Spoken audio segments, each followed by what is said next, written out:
Olá pessoal, é Dilson Machado, meu nome.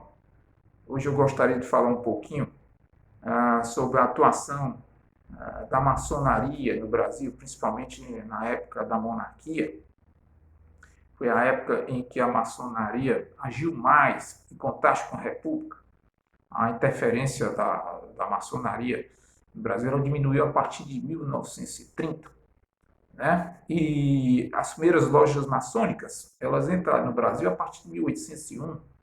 Né?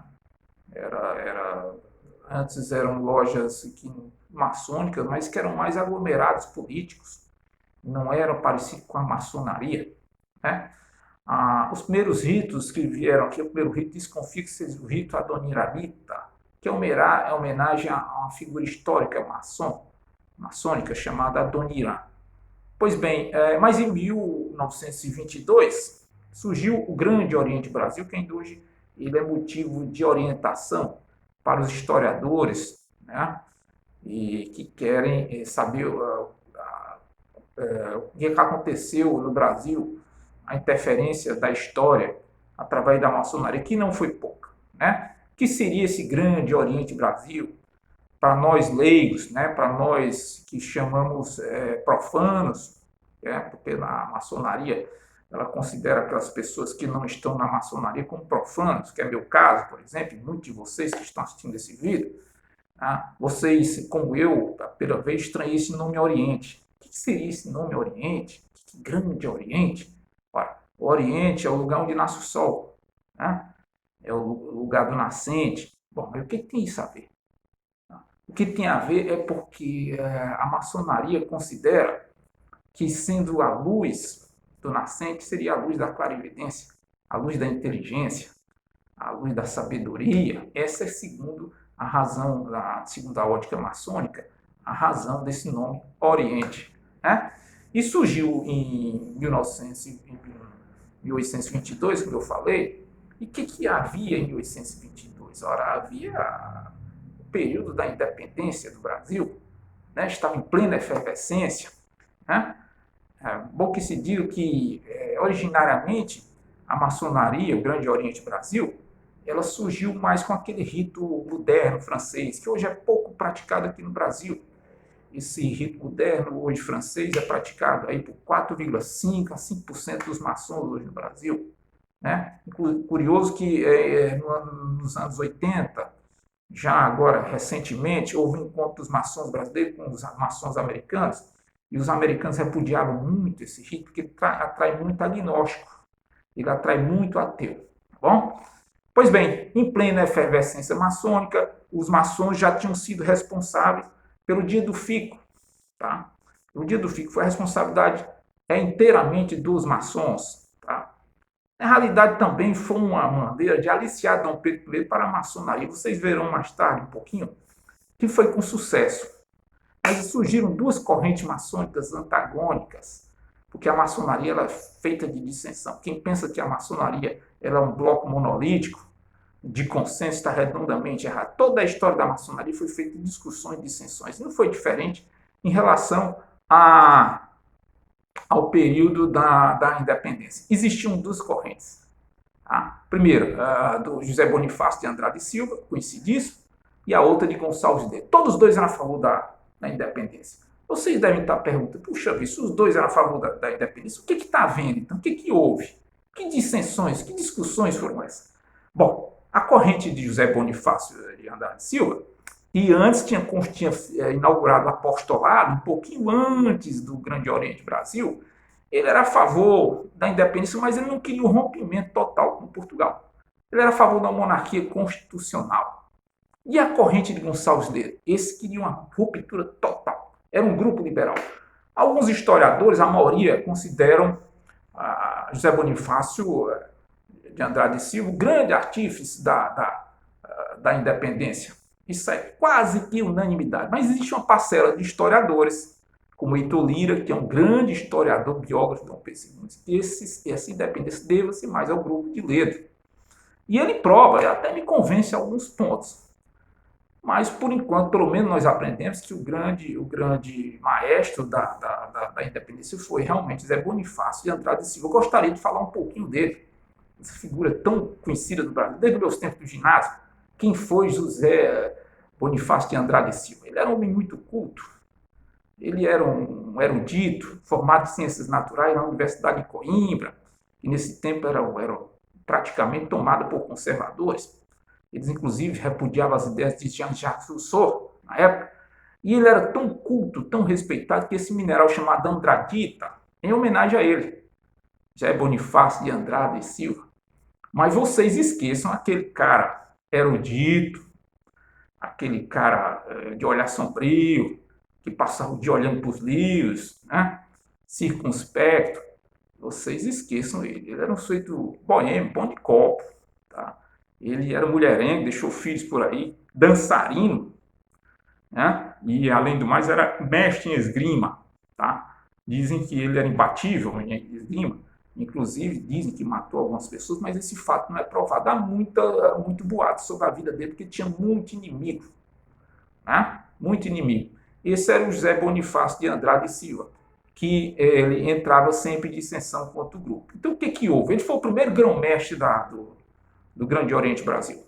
Mas aí o Gonçalves dele, numa manobra, de uma maquinação, colocou o grão-mestre Dom Pedro I, que já era maçom. Isso foi um golpe. Ele não passou pelos trâmites da maçonaria para ser grão-mestre. Isso enfureceu a turma do José Bonifácio de Andrade e Silva. E uma vez José Bonifácio de Andrade já estando no governo, o que ele fez? Começou a perseguir o pessoal de Gonçalves dele.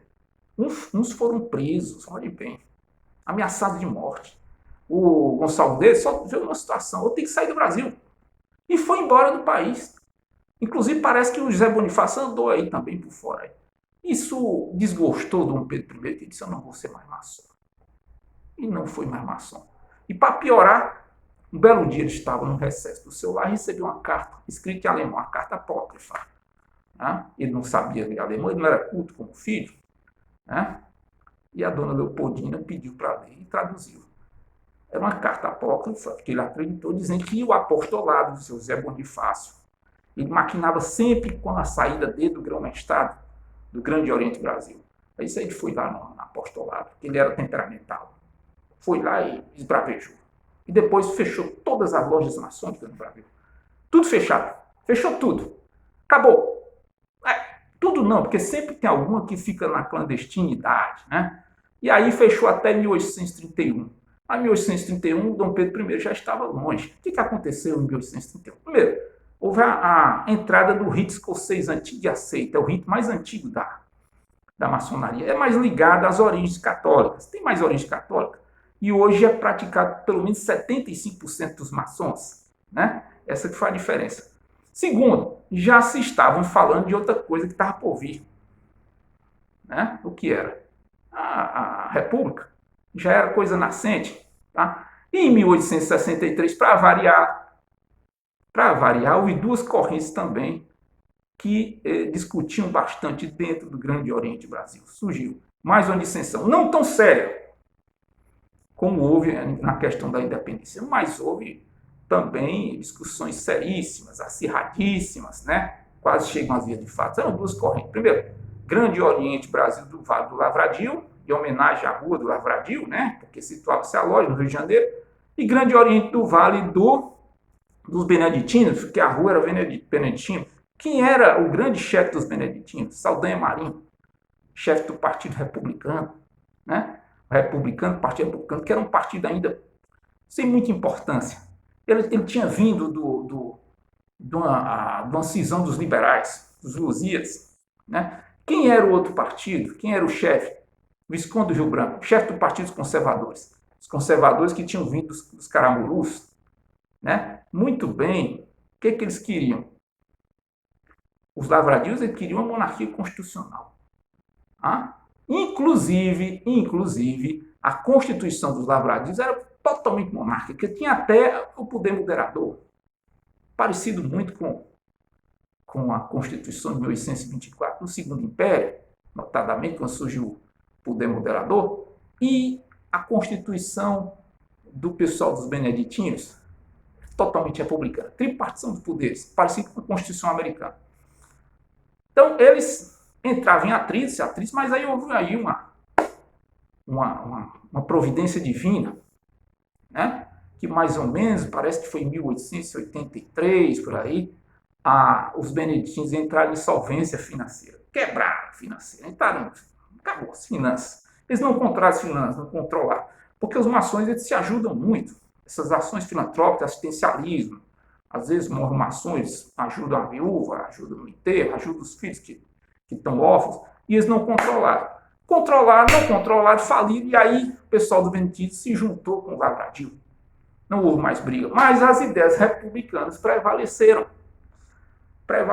Então, acabou isso aí, e o terreno da República estava totalmente adubado, esperando. E aí chegou os positivistas, que, na minha opinião, foram mais responsáveis pela implantação da República do que os maçons. Tá? Mas aí eu também seria injusto se eu parasse agora e começasse a falar um pouco da República, e vai ficar para outro vídeo, se eu não falasse também de uma questão importantíssima. Tá? Era a questão religiosa. Isso eu tenho que pegar desde a época do Papa Pio IX. O Papa Pio IX ele estabeleceu uma bula chamada Sílabus, ou era Slavos, não sei como é que se pronuncia em latim. Né? O que dizia essa bula? Primeiro, a infalibilidade papal. Isso foi no Concílio Vaticano I. O que dizia a infalibilidade papal? Infalibilidade papal. Puxa vida, o Papa é infalível nas questões dos dogmas. Né? E atacava as instituições anticlericais e seculares. Bom, isso se chamava-se ultramontanismo. Né? E os padres, a maioria dos bispos brasileiros na época eram ultramontanistas, todos eles. E houve um discurso na maçonaria de um padre, não me lembro dele, era José Maria alguma coisa. Né? E esse discurso foi duramente atacado pelo bispo do Rio de Janeiro, chamado Pedro Lacerda. Atacou demais. Disse que padre não podia ser maçom. Tá? Bom, antes de terminar, quer dizer que a igreja e o Estado eram umbilicalmente ligados. A religião oficial do Estado era católica. O que ocorreu depois da República? Houve a separação da igreja e do Estado. Quem foram responsáveis? Os maçons. Bem depois. Pois bem, essa crise começou assim, mas na frente apareceu o bispo Macedo. Ele era bispo do Pará. O que ele disse? Bom, é o seguinte, nem pode ser padre católico, nem pode ser maçom, outra coisa, não tem sacramento para ele, e os rituais funerários católicos vão ser negados a esses padres. Depois foi o bispo de Olinda, sempre mais conhecido, Dom Vital. O que ele falou? Ele falou o seguinte, bom, eu vou mais além, nós vamos excomungar esses padres maçons. A questão foi lá para a corte, na época. A corte julgou e disse, bom, esses bispos não têm capacidade de julgar os padres, só quem tem é Dom Pedro II. Olha bem, começou o enfraquecimento entre o Estado e a religião católica. Isso enfraqueceu bastante o Império. Mas Dom Pedro II era um homem culto, grande estadista, nós perdemos o maior estadista da história do Brasil. Tá? O que ele pensou? Ele fez, vamos resolver essa situação. Ele era católico, não era maçom, como o pai tinha sido. Ele disse, vamos fazer uma missão diplomática para o Vaticano. A missão chama-se Penedo. Organizou, mas ela nunca foi feita. Por quê? Porque o Conselho de Ministros julgou os dois padres a 4 anos de prisão. 4 anos de prisão. Olha, a coisa ficou muito séria. Muito séria. O que fez Dom Pedro II? Espere. Mandou uma carta para o Papa Pio IX. O Papa Pio IX pediu para que reconsiderasse. Resultado, foram perdoados. Mas aí ficou abalada a questão do Estado e religião. E, se vou repetir, ela enfraqueceu bastante a monarquia e preparou a seara da República de Estado por vir. Bom, antes de entrar mais uma vez no término da questão da monarquia e a maçonaria, vocês podem estar se perguntando, Edilson, e a escravidão, você não vai falar? Não, eu não vou falar porque houve um consenso. Dessa vez houve um consenso à maçonaria. A maçonaria era totalmente contra a escravidão e foram primordiais. A atuação deles na escravidão foram primordiais. Ele era contra a escravidão, né? Contra o indivíduo servil, o elemento servil. Foi por isso que eu não falei sobre a escravidão. Obrigado pela paciência de vocês.